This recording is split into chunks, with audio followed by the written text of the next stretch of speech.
4 uzdevumi par prizmām. Iesildīšanās uzdevumi. Mums ir dota regulāra četrstūra prizma, kuras pamata mala ir 3 cm gara, un prizmas augstums 12 cm. Noteikti prizmas sāna virsmas laukumu un tilpumu. Pamata malas četrstūra prizmai regulārai. Pamatu malas savā starpā visas ir vienādas un 3 cm garas.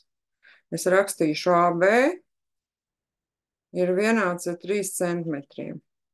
Kur mēs rakstīsim prizmas augstumu?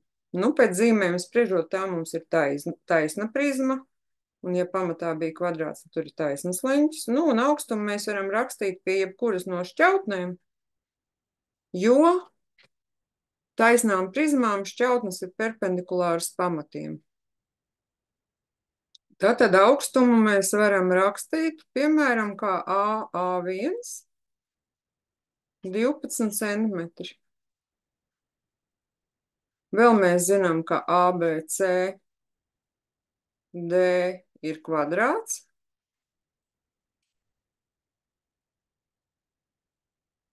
Un jānosaka, mums ir sānu virsmas laukums un tilpums šai prizmai. Prizmām sāna virsmas laukumu rēķina ar formulu pamata perimetrs reiz augstums. Pamata perimetru pamatam mēs varam izrēķināt. Nu, ja mums pamatā kvadrāts ar malu 3 cm, tad tās ir 4 malas pa 3 cm. Un perimetrs mums tātad pamatam ir 12 cm. Un tātad sānu virsmas laukumu var izrēķināt. Perimetrs 12 cm reiz augstums. Augstums mums arī bija 12 cm. Tas ir 144 centimetri kvadrātā. Tas ir viens no prasītajiem lielumiem. Kāds tad mums ir tilpums? Tilpuma formula prizmām ir pamata laukums reizināts ar augstumu. Nu, pamata laukumu mums nāksies izrēķināt. Kāds tad ir pamata laukums, ja mums ir kvadrāts dots? Tad viena mala reiz tā pati mala ir 9 kvadrātcentimetri. Un tilpumu attiecīgi mēs rēķinam 9 reiz augstums 12 centimetri ir 108 kubikcentimetri. Tilpums ir kubika vienības. Paskatīsimies vēl kādu uzdevumu. Taisnas trīsstūra prizmas pamatā ir taisnleņķa trīsstūris ar katetēm 3 un 4 centimetri. Pierakstīšu šādi. Tie ir centimetri. Lielākās sānu skaldnes laukums, S sānu lielākā skaldne, ir 65. Ir vienāds ar 65 kvadrātcentimetriem. Un tad pēc mana zīmējuma katete viena AB ir 3 centimetri, BC ir 4 centimetri. Taisna trīsstūra prizma, tātad sānu šķautnes ir perpendikulāras pamatam, visas, un taisnleņķa trīsstūris. Kā mēs apzīmēsim? Tā, sānu šķautnes ir perpendikulāras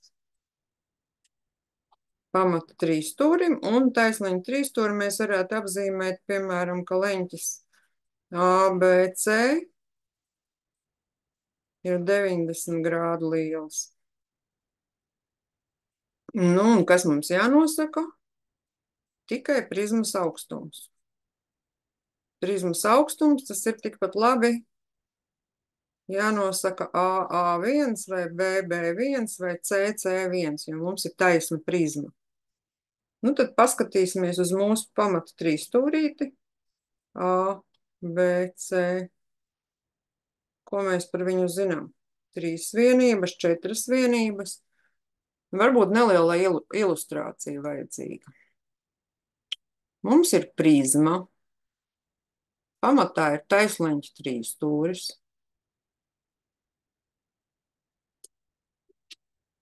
Uzzīmēts ar GeoGebra 3D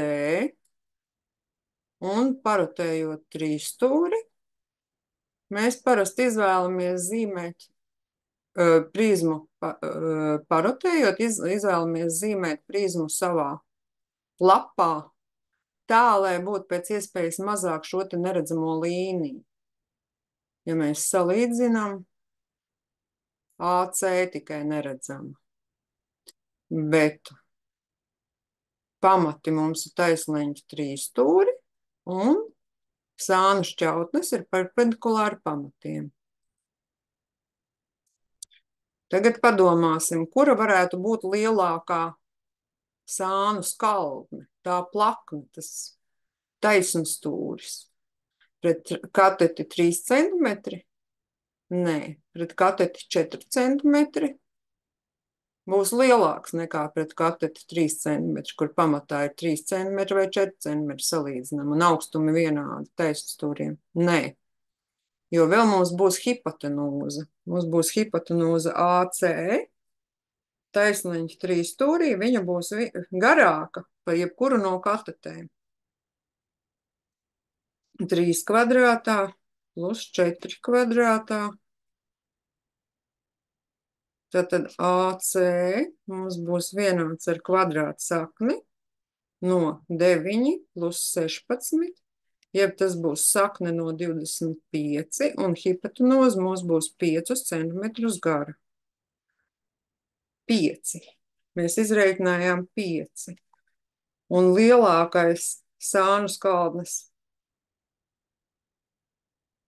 laukums 65 centimetri mums būs tieši pret AC, C1 un A1. Tālākā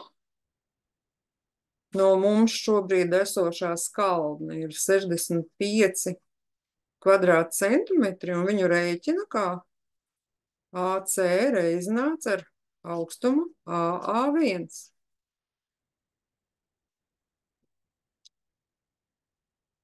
Mums ir prasīts augstums. AA1 būs 65 dalīts ar AC garumu 5 centimetri, un mēs iegūstam, ka prizmas augstums ir 13 centimetri, un tas ir jāraksta atbildē rakstiski. Ja jums ir prasīts tekstā, prizmas augstums ir 13 centimetri. Trešais uzdevums. Dota regulāra četrstūra prizma, kuras pamata perimetrs, uzreiz rakstīšu, ir 32 centimetri. Bet prizmas sānu šķautnes garums,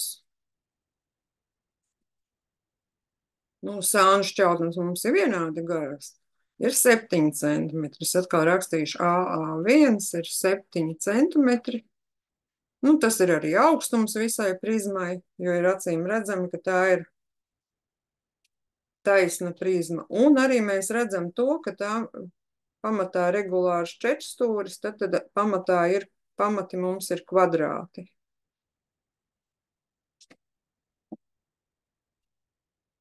Aprēķināt pilnas virsmas laukumu un tilpumu.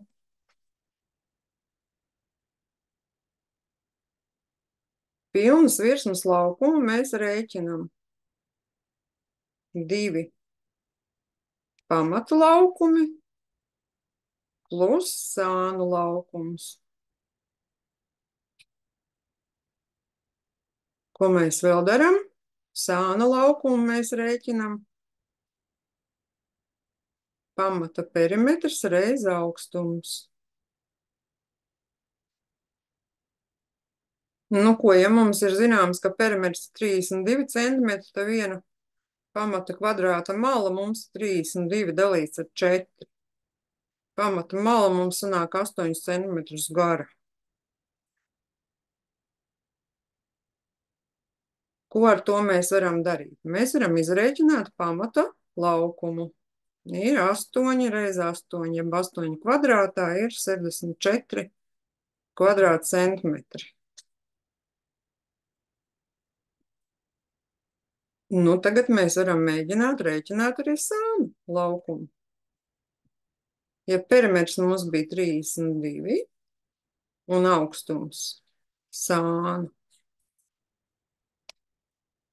un augstums 7 centimetri, tad sāna virsmas laukums ir 224 centimetri kvadrātcentimetri. Un kopējais virsmas laukums mums ir 2 gabali pamati, 2 reiz 64 plus 1 gabals sānu virsma. Tas ir 128 plus 224 ir 352 kvadrātcentimetri. Tā ir viena atbilde, bet vēl mums bija prasīts tilpums. Tilpumu mēs rēķinājām ar pamata laukums reiz augstums. Tātad tilpums mums ir pamats 64 centimetri reiz un visas prizmas augstums bija 7 centimetri. Sareizinot 64 ar 7 iegūstam 448 kubikcentimetri. Būtu jāraksta atbildes, pilnas virsmas laukums 352 centimetri, kvadrātcentimetri un tilpums 448 kubikcentimetri.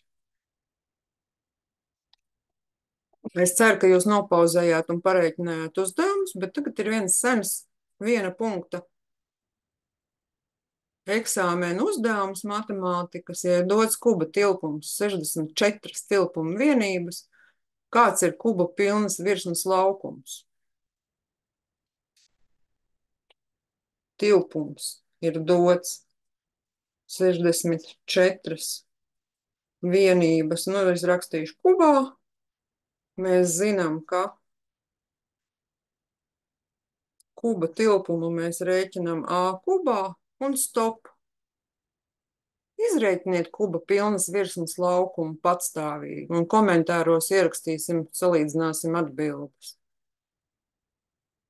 Tāda bija iesildīšanās uzdevuma par tēmu prizmas. Paldies par uzmanību!